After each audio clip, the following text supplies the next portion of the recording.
I was at the gathering quite recently, right? And my legs were killing me because I've been standing for so long. So I grabbed the seat and sat behind these two ladies. And as I sat down, I was just like staring in space and they started to talk. But the funny thing was they were speaking in my local dialect, right? And they were talking, laughing and gossiping and everything. I could hear what they were saying, but I just turned away. There was really no point. And all of a sudden, one of them stopped in her tracks and she looked back and she said, "Oh, hi, what's your name?" And funny enough, they were talking about me. But I don't know why she stopped. So she stopped and she just went, "Oh, hi, sorry, what's your name?" And I told her. And it was like the ground should open and she would drop into it. I am not kidding. Like she couldn't even hide it anymore. She was like, "Oh my goodness, oh my goodness. So you heard everything we've been saying?" I said, "Yes." And she was like, "But you didn't say anything." I was like, "What's the point of reacting? You would have said what you needed to say anyway. I mean, there's no point." And I mean, eventually we made friends because she just couldn't believe it. She was like, "Oh my God, I can't believe this. I feel so embarrassed," which wasn't a big deal. People do that all the time. Anyway, what I'm trying to say is never ever judge a book by its cover, right?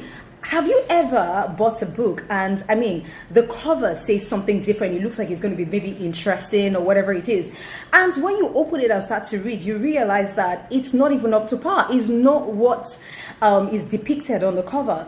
I experienced this a lot. Like, a lot of people look at me and then build up a narrative in their heads, and then start to talk about it and start to gossip about it because obviously they feel like I fit the narrative. Do you understand? Oh, you look based on looks, basically. So you look a certain way, then you must be a certain way. So I go through that a lot. So I experience that a lot. But I mean, it's something that is really wrong to do. A lot of people choose friends and acquaintances based on outward appearances. Okay, so there was a post that was going around recently, and the person had said something like, a lot of people choose friends based on what they post, what they appear to have, their clothes, their cars, whatever it is, and that's why they choose friends. And then when they're really, really in need of that friendship, they have nobody else to turn to, you know, because the whole thing is on the surface level, is fake friendship.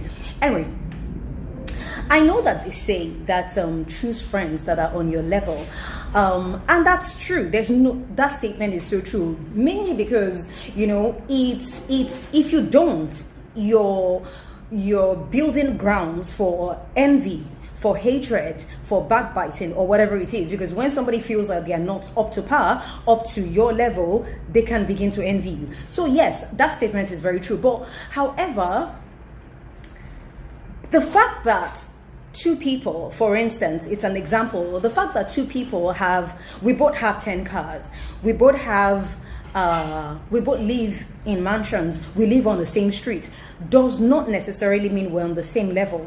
Why? Because choosing somebody, determining somebody is on your level has nothing to do, is a lot deeper than material possessions. It has a lot more to do with their core values. One person might be in legitimate business and the other person is doing a shady business. So these are two people with exactly the same material possessions, but they are not on the same level.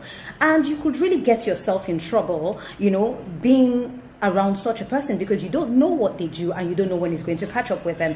Now, this happens most especially in relationships. A lot of people choose partners both based on looks. Oh, look at that body, she's so fine. Oh, look at this, look at that face, look at his car, his this, material possessions and all that. And a lot of people don't make it back whole, don't make it out of that situation whole. There's been so many posts going around, and I've seen quite a few.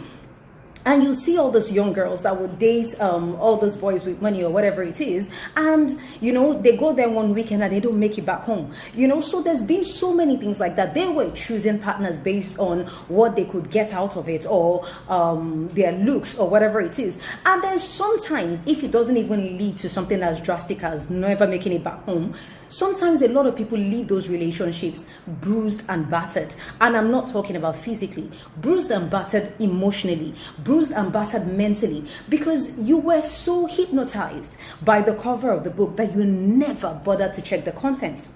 I mean, back in the days, I chose friendships based on how well I got along with somebody. It wasn't really about anything. If I get along with you, oh yeah, then to me we're friends. Which I have been lucky to have met some fantastic people, and vice versa. And yes, it did get me in a lot of trouble. So, well, not going into that, but what I call value now, what I would regard as value, and as somebody I would want to spend my time around, is inspiration. Now, this is personal to me. You know, everybody has what they regard as core values, right? So this is very personal to me. For me, it's somebody that inspires me, somebody I can learn from. Now, I know some people are well versed in sports, and some people are well versed in politics and other areas of life, but that's not what I'm talking about. Current affairs, whatever it is, yes, I can learn from that, but I'm talking about somebody that speaks words that is edifying to my soul.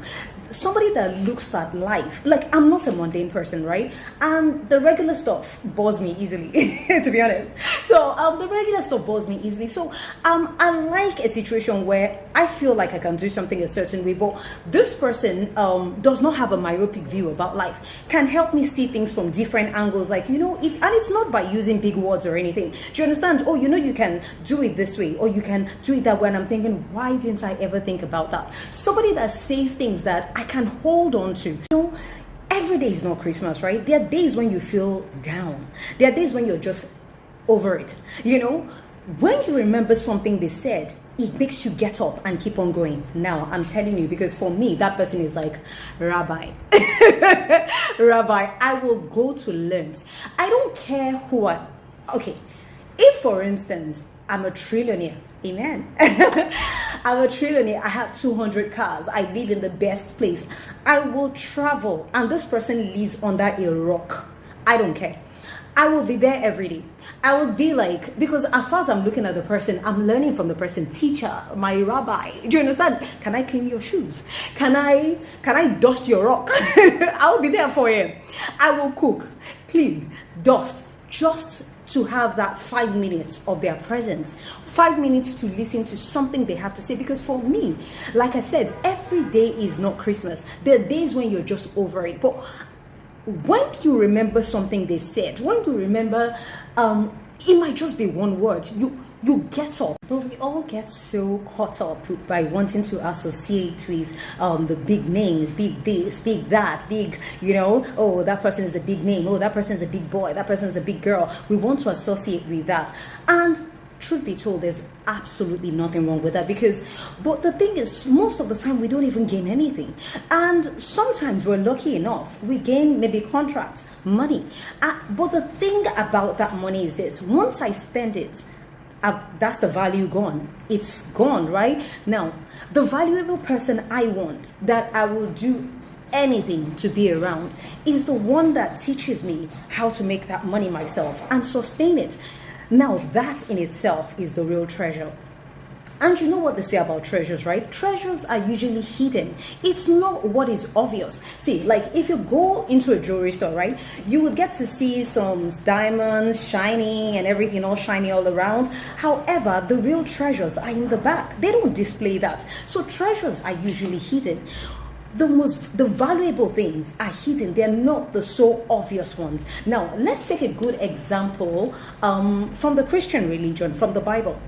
Let's look at some of the most significant people in the Bible and how they started out.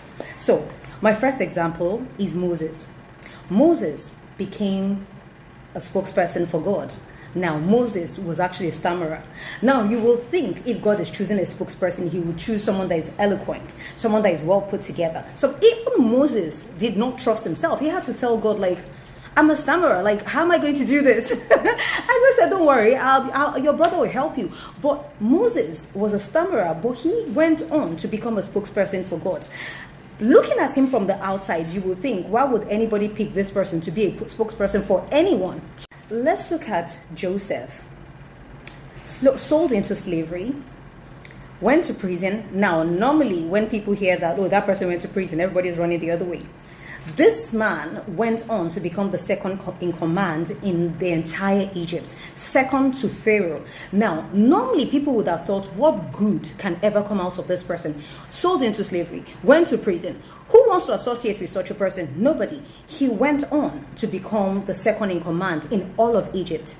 The story of Esther, an orphan, not a princess, but went on to overthrow Queen Vashti.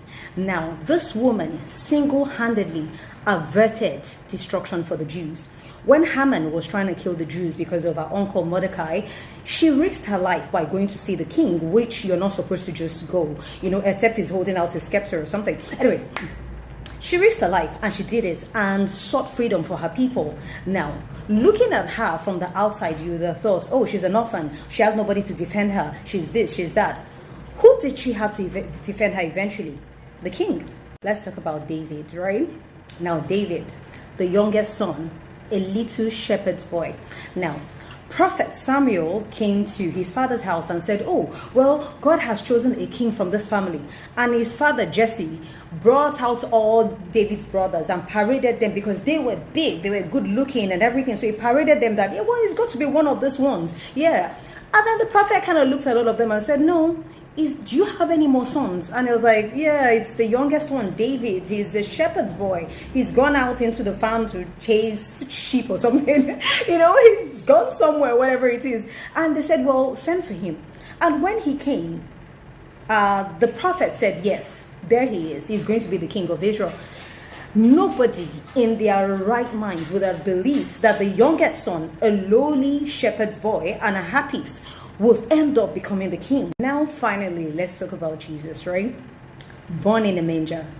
Do you know what a manger is? Now, a manger is like a food box, right? That you keep hay, like grass, for animals like horses and camels and whatnot. Born in a manger, the Son of God, right? Now, nobody believes him. Reason being, everybody thought the Son of God would have rode in from heaven on a chariot of gold, and angels would be singing on trumpets, and everybody would be shouting and jubilating, oh, the Son of God. No, this little boy was born in a lowly manger, and nobody believed him. And even as he grew up and started to perform miracles, what did they say? They called him a demon. They said he was working with some demonic spirits. He was this, he was that, and the other, because they kept judging a book by its cover. And until they crucified him. And then they started to see the signs. And then they finally went, oh, truly, truly, in regret. Oh, this man was the Son of God. See, that's what happens. Sometimes we focus so much on the flexing and everything that we actually miss the blessing. Namaste.